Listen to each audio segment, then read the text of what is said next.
செம்பரத்தின் முழு எபிசோட்களையும் இலவசமாக ஜீ5ல பாருங்க. இப்பவே ஆப்பை டவுன்லோட் பண்ணுங்க. சொர்ணபுரி நெக்லஸ் ஏலத்துக்கு வரதா இருக்கிற இந்த விளம்பரத்தை மேத்தா மட்டும்தான் பார்க்கணும். அவன் பார்த்துட்டா அவன் மட்டும்தான் ஏலத்துக்கு வருவான். ஐடியாலாம் நல்லதா இருக்கு. ஆனா இந்த மேகசினை மேத்தா பார்க்கணும்ல. அந்த வேலையை பிரபாகர் பார்த்துப்பாரு. சார் நானா?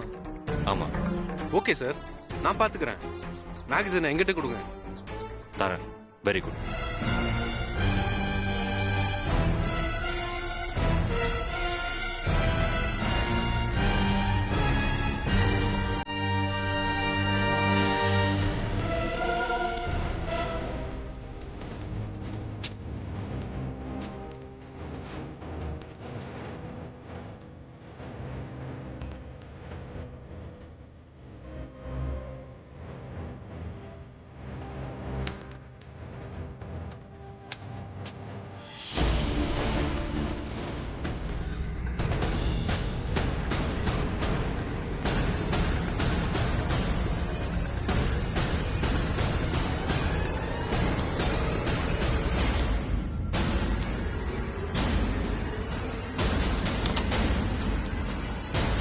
செம்பரத்தின் முழு எபிசோட்களையும் இலவசமாக ஜீ5ல பாருங்க. இப்பவே ஆப்பை டவுன்லோட் பண்ணுங்க.